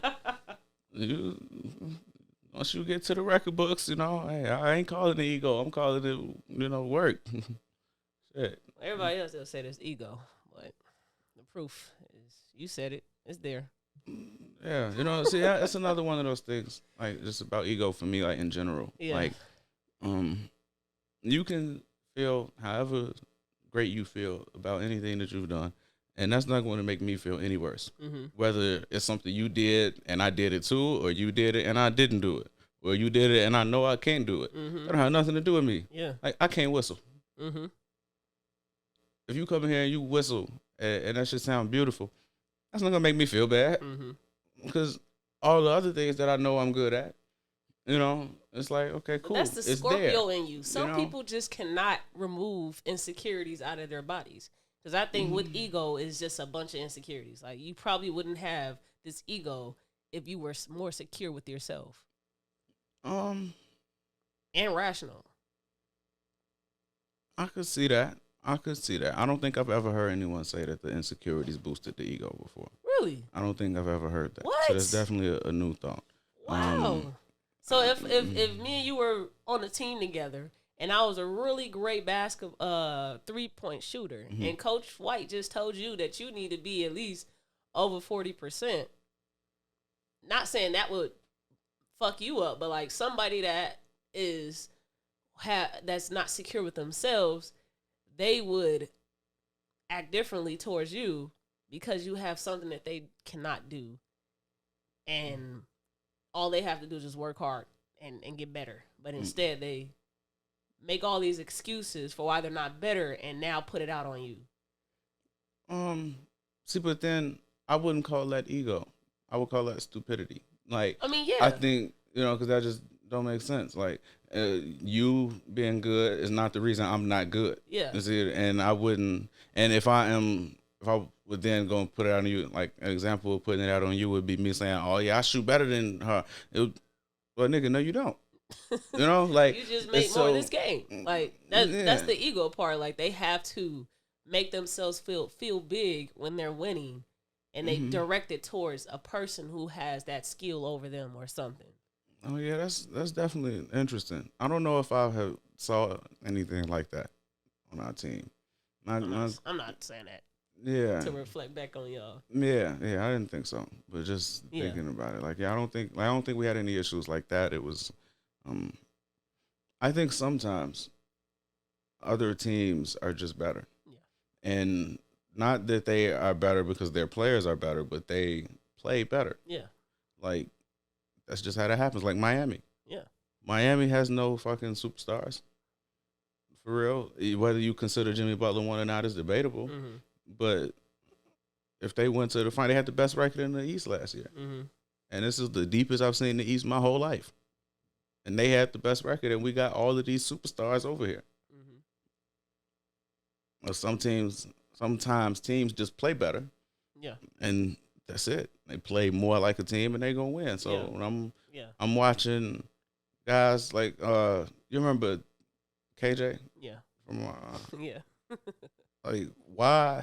Sometimes, like, somebody on one team hit a three, somebody on the other side comes down to shoot one, like, oh, I could do it too. Yeah. Why the fuck would he be the one doing that? All right, look, like, we gotta move on. Come on, and that's what I'm saying. Like, I didn't know how much I wanted to talk about this because I like these people. KJ was a cool dude, but like, you gonna shoot that more than once, Cal. Man, we went very long.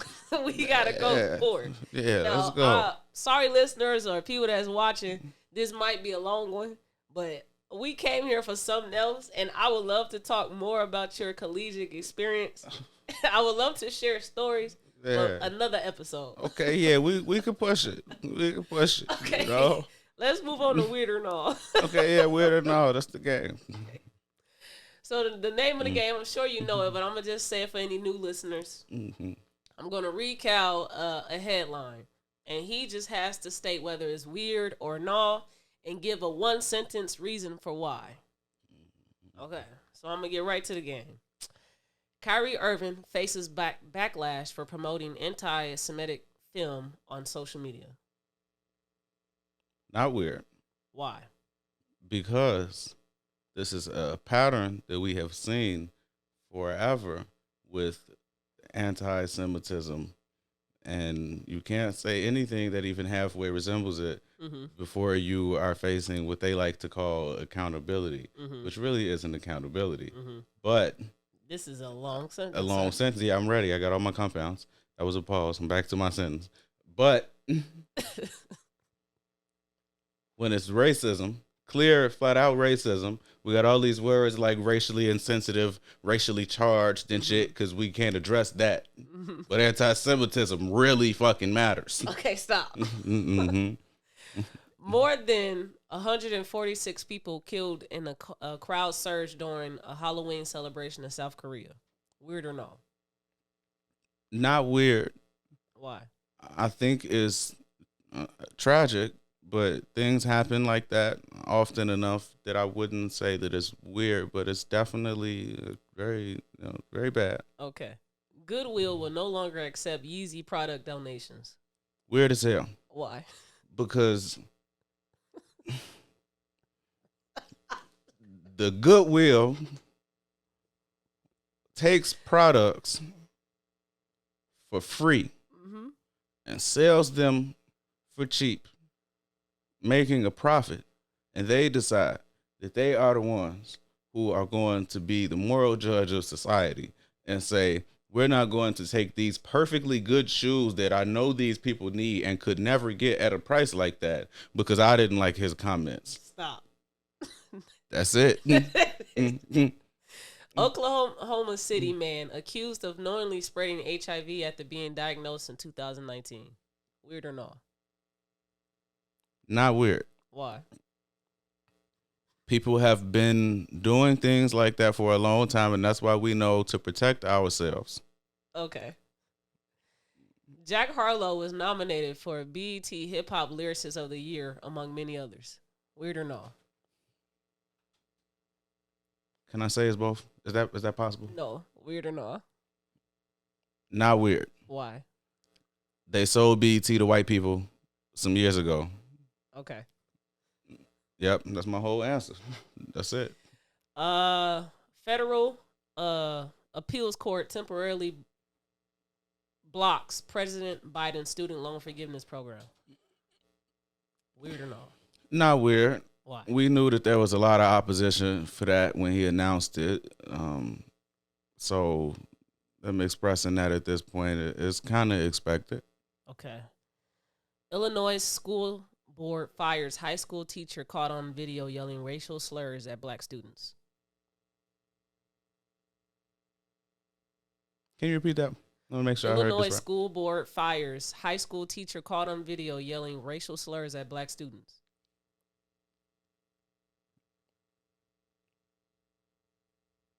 Both is not an option.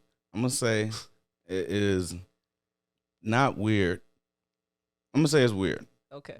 It's weird because even though that's what's supposed to happen, often it doesn't, especially at Dominican. That's what we're going to talk about the next time I come back. Okay. All the racist shit at Dominican.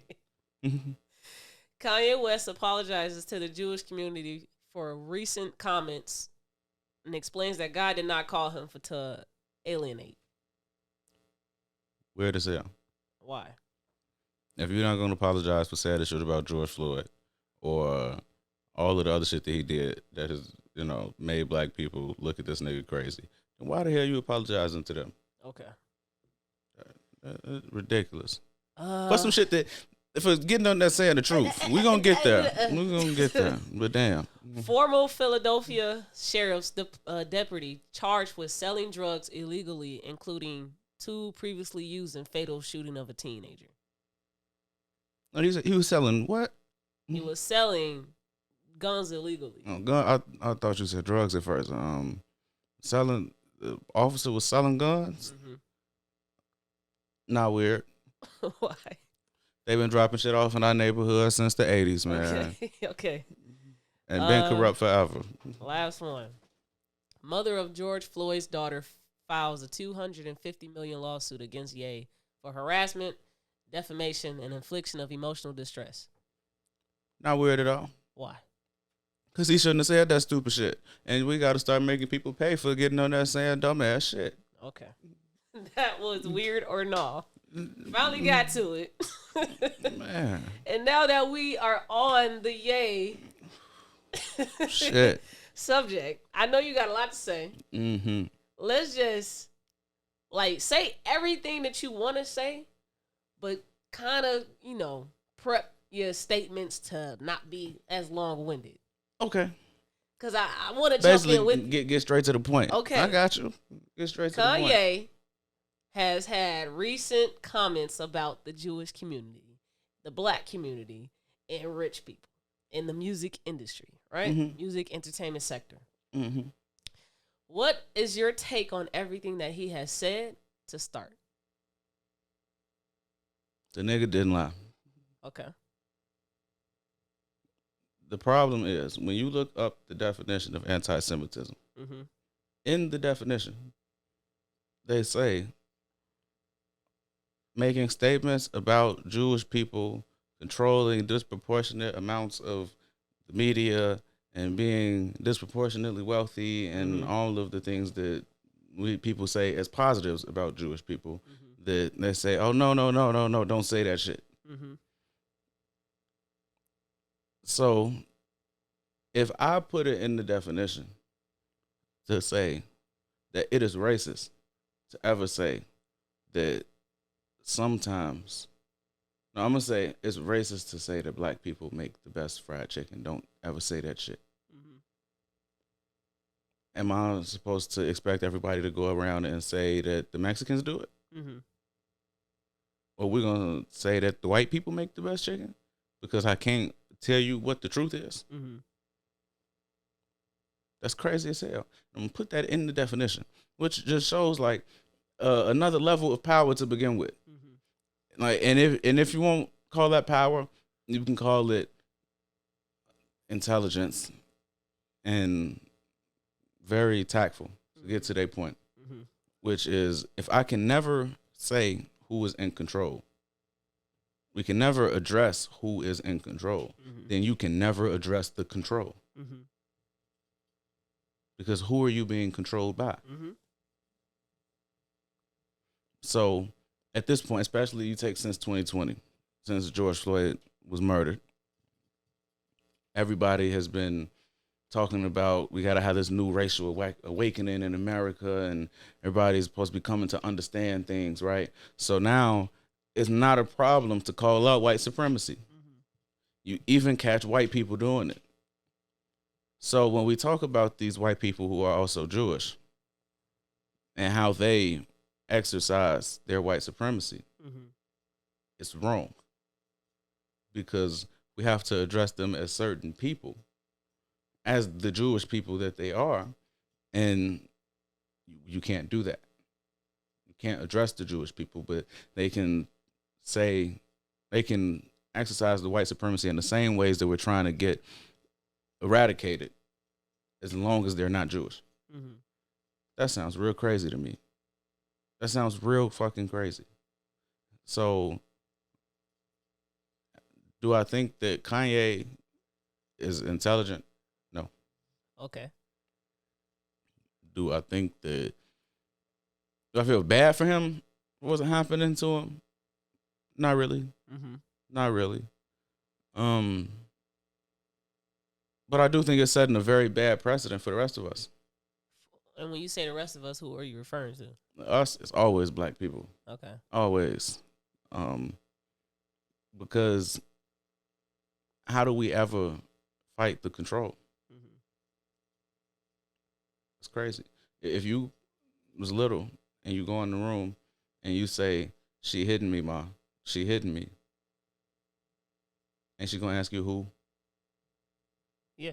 If you say, I can't tell you, she's gonna say, well, didn't nobody hit you? Yeah. What are you talking about? Get out of my face. Yeah. So when these artists talk about the people who are in control of the music industry and all of that, but we can't say who it is. Yeah. Then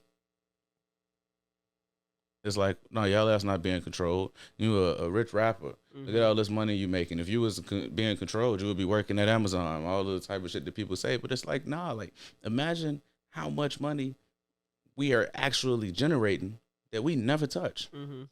That's wrong too. Yeah. So then they say, oh, well, look at how much money you making and you complaining. There's so many people that make worse, and you shouldn't be complaining. Yeah. No. If I'm getting stolen from, no matter how much I'm getting stolen from, no matter how much I have, despite them stealing, they stealing from me. That's mine. I should have it, and I should be able to say that. So when you can't address these people, I think that's crazy, especially because they address us all the fucking time. Control everything that we do without us even knowing it. How extensive is your research on Jewish people and slavery? I don't know how to answer that. Have you find any connection between the two? And when I say Jewish people, I'm meaning European Jewish people, white Jewish Jews, because Jews can be of many races. Right. I don't know. I don't think I've ever made a connection between Jewish people and slavery. I'm sure there may be something that I have known about that I just didn't actually connect that part mentally, but I don't think I've made a connection between Jewish people and slavery, unless you are talking about like how they compare the Holocaust and shit like that, which bothers me all the time. But no, it's not that. It's like yeah. I asked that question because I haven't started the research. That's my next battle. Because I feel as if, like, the Holocaust, they were able to reap benefits from all the loss that they got from that, and we were not able to reap anything from slavery. Absolutely. And so, absolutely, it makes sense for you to be the controllers, because you have reparations and continue to get reparations from the country that enslaved you. No, we're not gonna say enslaved. Slaughtered you, I'll say. Yeah, we're just gonna say that committed the Holocaust. Because they try to compare both and say that this is more than this was worse, So I'm just. And I will say that there is no atrocity that any group of people that can ever go through that will compare to slavery. Never. Okay. So I wonder if there's some link between, if they had any hands, white Jews had any hands in slavery. I don't believe so. I have, done a lot of research on slavery itself. I've never come across anything that pointed me in their direction. I won't say that there wasn't any, but definitely we're not a major force in that. Yeah. The whole idea of how we talk about Jewish people and we make it seem as if they are a race is crazy. So I wanted to get straight to that. Correct. Why do people, and when I say people, the greater community, speak on Jewish people as if it is a race, an ethnicity, a nationality? Because they treat themselves that way. And I don't know if that started before or after the Holocaust, but I know certainly after the Holocaust, when y'all all have that shared collective experience, then you will bond together, and I can see how it becomes us versus them sort of thing. We have to stick together. We can't let nobody do anything remotely close to that. To us, again, I certainly understand that. And that's the way that they behave is how other races of people behave. You go, my favorite restaurant in the city, Chicago's home of chicken and waffles. Okay. Right? And they serve some of the best fried chicken I ever had. Okay. And these great waffles. And when you look through the back window, you see Mexican people in the back cooking the food sometimes. I don't mind that. Food tastes the same to me, but I've never seen black people in the taco spot. I've never seen black people selling the Chinese food. I'm with you. Keep going. I've never seen black people in the gyro spots either. You never see that. But we have no problem hiring outside and doing all these other things because, as black people, we like to reach out and say, because they've convinced us that we're being prejudiced when we do that. Yeah. I'm not going to give somebody a chance just because they're black and all of that. Well, it don't have to be just because they're black. And if they're disqualified, then no, don't hire me to be your accountant just because I'm black. Yeah. But there is a black accountant that you can hire. You see? So it don't have to be that. And we're the only ones that like to look at things like that, while the other races treat themselves that way, where it's like, it's us, we have to take care of each other. We take care of our own. Yeah. Right. And they're open about that. So when the Jewish have that same way, they are like that with other white people. If a white Jewish family and they had a child who said, "Oh, I'm bringing my date home," they ask them, "Are they Jewish?" That's how they feel about it. Yeah. So it's real together for them. Yeah. So with that, once you have the way that they treat each other is like other races treat the race, you can see how people get that a little confused who don't recognize that is one of the few religions that you can actually convert to. Yeah. I can decide to become, to follow Judaism tomorrow. I might. I'm lying. I'm lying. Okay. But I could. Yeah. If I wanted to. So it's not that. It's not that at all. And we know that it's not every person that follows Judaism when we talk about the Jewish people. We're talking about the rich ones. We're talking about the people who are in control, who also happen to be Jewish. The ones that sit in seats of power. Right. And they sit in seats of power and they act a certain way all the time. Like, did you see the video of Leor Cohen, who used to run Def Jam? I think now he runs 300 with Kevin Liles, and he was on the Breakfast Club, and he was talking about it's always like first they were talking about the opioid crisis and all of these things, and talking about the artists who promote that are talking about the drugs that they use. And Charlamagne asked him, well, why do you sign all these people? Is it talent over morals? And he says, it's always talent. Charlamagne say, why? Well, I got a family to feed. So these same people that are telling you that the music is influencing the youth and all of that, which I don't believe. It's been killing each other when they was listening to Al Green and Rick James. Like, it's the societal conditions that dictate crime that happens.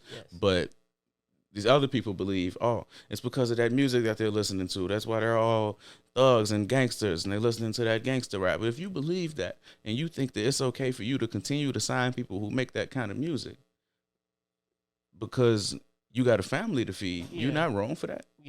You like, that's crazy to me. Isn't he Jewish? Yes. Yeah. See what I'm saying? Like, I knew the answer to that. I just wanted you to say it for them. Right. They know what's going on. Yeah. They know. So the thing, and it's like, and that's why we can't talk about the Jewish people in power, because they literally are in power, and they don't want you to even know that. They want you to think that Kevin Liles is the one that was running Def Jam. They want to make Jay-Z the president, so that it's like, oh, that's a black person over there running it. What you talking about? I know Jeezy got some high executive position with them now. They always have somebody else that's the face and not really making the decisions. And not even able to get these meetings with Universal, who was the parent company of all of this. Do you think that our black artists have to go through that process of figuring out who's who for them to come out enlightened or awakened? Like, yay? No. Do you think that you can have this knowledge coming into the music industry if you do some research first? You shouldn't even have to do too much research, because they've been telling us for a long time. For a long time. It's been that way. And it's not even just about the rappers. You know, the singers and TLC was talking about their bad contracts and all of that. And it's because, like with them, TLC, they were signed to Babyface. LaFace. That's Babyface label, right? Him and L.A. Reid, right? And so it's like, oh, you got these black people that's doing this. Well, they also have a parent company. So that's not the black people. So when they talk about Birdman and how Birdman is, oh, he the one robbing all the people, it's our own doing it to us because Birdman not paying his people. Birdman might pay them if Universal wasn't taking everything from them. Cash Money, they made billions for Universal. Why the highest net worth out of anybody in Cash Money is $100 and some million is ridiculous to me. I don't understand it. I don't understand it. It don't make any sense. Well, I do understand. I don't know exactly how it happened, but I don't understand why people think that that's how it's supposed to be. Think that that's fair. My thing is, like they say, oh, well, you need the record label. They do this, this, and that for you. You need them. Well, can the record label put out any songs by themselves? They can't put out one song. I want to hear Lucian Grange rap a bar. Tell them to give me 4 bars, and I'll shut the fuck up. I'll never mention Jewish people again. But he can't do it. Leroy Cohen can't do it, and probably can't even dance on beat to the songs that they putting out. So the most important part of the music is obviously the people that make the music, not the people that can sell it. That's not how that works. What's the guy, George Lucas, do Star Wars? And all of that. He's a billionaire. He worked with these same companies. I don't know if Universal put out Star Wars, but whichever one it was, it don't matter because it's not all Universal with the music. And there's other big ass companies that got 8 labels under them that do the same thing. But it's like nobody is telling George Lucas to take 15%. Mm-hmm. Nobody would ever consider that. Yeah. So it's like with the music, it's the only thing that we see that's like you have these record labels who are in control of everything, who are also in control of Spotify. Mm-hmm. The same exact people are also in control of Spotify. And Spotify, you get fucking $5,000 for 1 million streams. Mm-hmm. 1 million streams. You thinking, oh, okay, I done made it. You might be able to pay rent for a few months. After you wait the 4 or 5 months to get the money. Yeah. Come on, man. You know it's not supposed to be like that. Yeah, like, Diddy said it recently, like he's on this trying to bring back love to music, R&B, and basically saying like the people that's in power at the moment, they think that they can just tell us what's hot. They can tell us what should be in the top 5. Mm-hmm. But he's not. He also speaking in code. He's not saying exactly who the fuck is they. What can we do with that information besides just listen to you say what the fuck you actually know what you're talking about? Well, because Diddy is a bad example. Because we all know about Diddy's horrible relationships with his artists and all of that. But he's a bad example because he's also trying to make things work for himself. He's not trying to give out information so we know who to avoid. Diddy is in the position where he is trying to gain. So it's like, okay, they don't know what to do, and y'all follow me. Well, us following you, listening to you, who's that going to benefit in the end? It's benefiting Diddy. So it's not just quite the same as what Kanye is talking about. See, I wanted to get back to Kanye because me and you had a conversation on the phone. We talked about this Kanye rant. And you said that. You said you don't think that capitalism is much of a factor into why he's ranting, the things that he's saying. Right. And I disagree with you because I think that is another factor into why he's doing what he's doing. I burped. I was hoping they can't hear that. I don't know if it did. I'm going to leave it. I said excuse me, man. Y'all got it. But yeah, I think that, do you think that Ye apologizing for his comments, when you say that he said nothing false, do you think that apology could tie into it no longer benefiting him? It's not going how he planned because it's touching his pockets, his resources? No. Okay. I think it is very easy to come to that conclusion. Okay. I think anyone who does think that, I wouldn't say, oh, here, no, you dumb as hell for believing that. Like, no. Like, it's very logical. I just don't think it applies to him because after he apologized, did you see the video where he was talking about he crossed his arms and said, it was a Jewish doctor. Did you see it? Is it like he's still going? Yeah. You know, so it's like, I don't think that if it was a calculated move where he's trying to get his money back, I don't think he would have did that. I don't think he would have kept going and saying the things that he had already been saying. I think when he apologized, he didn't say, I should have never said that. Yeah. He said, I apologize for making y'all feel that way. Yeah. Which I don't think is a real apology. I don't think he should have apologized because he's not sorry. If you're not sorry for the actions that you took, you should not apologize. You can't apologize for how the actions you took made somebody feel. That's not an apology. Because I can't dictate your actions. It's like if I bring you a cake and I think you're supposed to be happy with this cake and you're not happy about the cake, I'm not going to apologize for bringing you the cake because I thought I was right in doing that. Yeah, but you can't. I think you can't apologize because your intentions was to not have that reaction. You thought it was going to be a different reaction. But look, if I did something that I thought was going to be positive for you and you reacted negatively, it's not, if we told somebody that story that I brought you a cake and you was pissed off, who's gonna be the asshole of the story? You. Yeah. Right? Yeah. So that means that some people make you the asshole though, because they like damn, why you get her strawberry cake when you know she like chocolate? Okay, right. See, but that's more details that change the context of it. Yeah, I think all of that matters to figure out who's the one wrong when people dictate who is wrong and who is right. Well, right. But right now, I wasn't trying to figure who's right and wrong.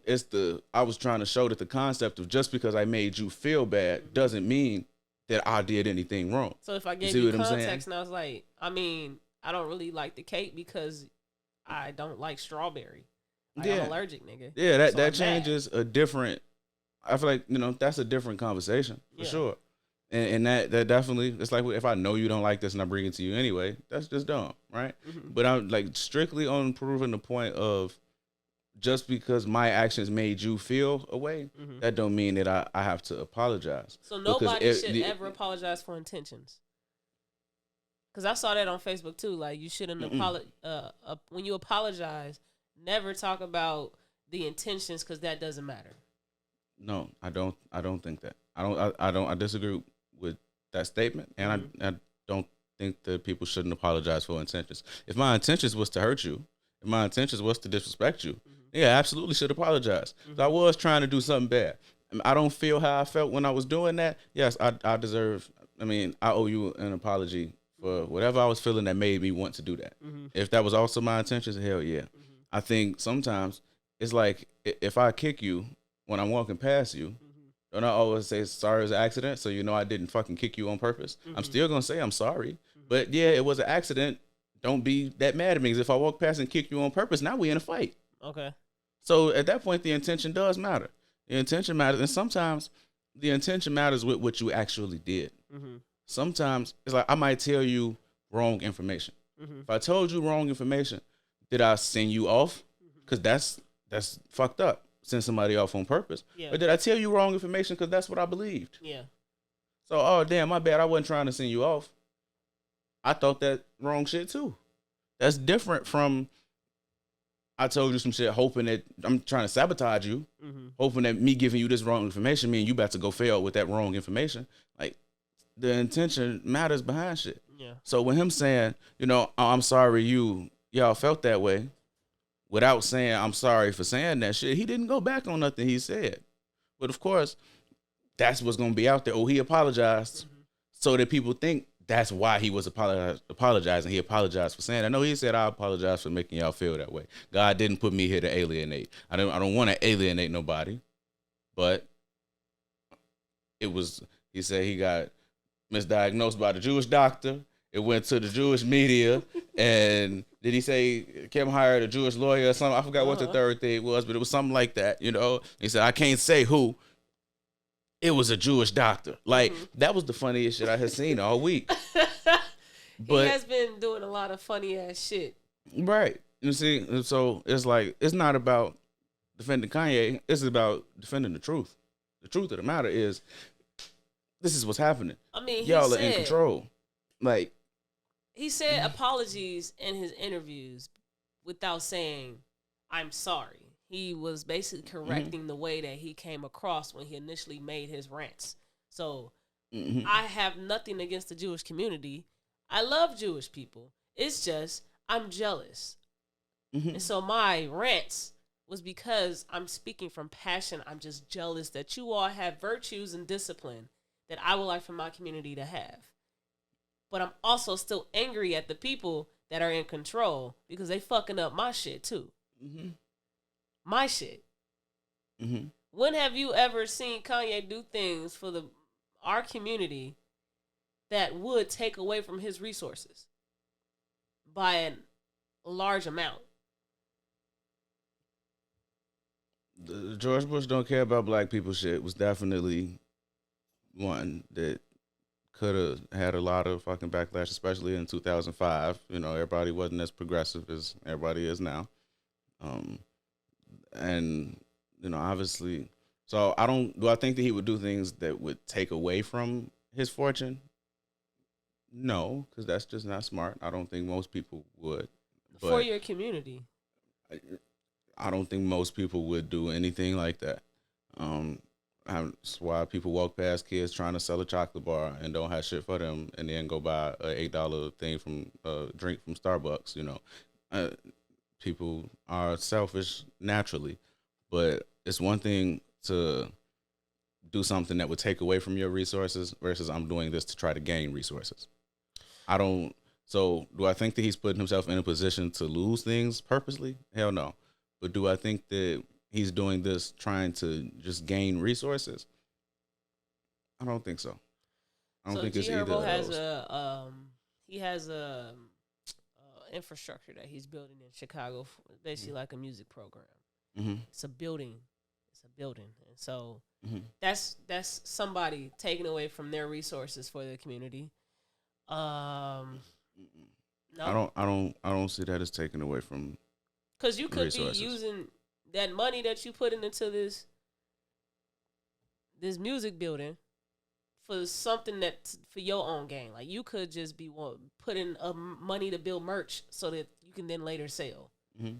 So you're still bringing back money into yourself, but instead you're taking some of your resources to put a resource into your community. Mm-hmm. That's what I mean. When has Kanye done that for us? I mean, he ran the whole Donda's house thing for years, like, and this is getting a little too close to sounding like I'm defending Kanye, because it's not defending Kanye. And I definitely don't. What have you seen? It's not you defending. You're giving me an answer to my question. Yeah. I just want them to know like this ain't that. But he has done smaller things on a scale, but I don't view donating. So we just gonna, even with what Herb was doing, I'm super happy he's doing that. But just call it a donation just for simpler terms. I don't take donations as taking away from my resources. You did that because whatever gain you felt from it, whether it is just the gain of knowing that you're helping solve a problem and that makes you feel good, or it is, I'm doing this for PR so I could run for mayor one day, whatever the fuck it is, it don't matter. You did that because of something that you felt needed to happen. Mm-hmm. So I don't view that as taking away from your resources. I view that as using your resources how you want to use them. Okay. So taking away from the resources is me knowing that my boss is Hispanic and I'm saying Trump should have built the wall. Yeah, all right, now I'm finna get fired. So that's doing some shit that's gonna take away from my resources. I'll change my diction to that example because I'm with you when you use that example for what you mean when you hear me say taking away from resources. I don't mean that. I mean using your resources for a greater good, I suppose. So when has Kanye used his resources for a greater good? For our community. For our community? Not the greater community, our community. I can't tell you nothing about that. That's what I'm trying to get. Besides him saying, him running Donda's house was great shit in Chicago that he was funding. I think they just closed down maybe like 1 or 2 years ago, but they have been open for a long time and kids could go there and help like art development, and one of his songwriters would be there and all, and help the kids and like, take them places and all kind of stuff like that. Besides that, I can't tell you nothing.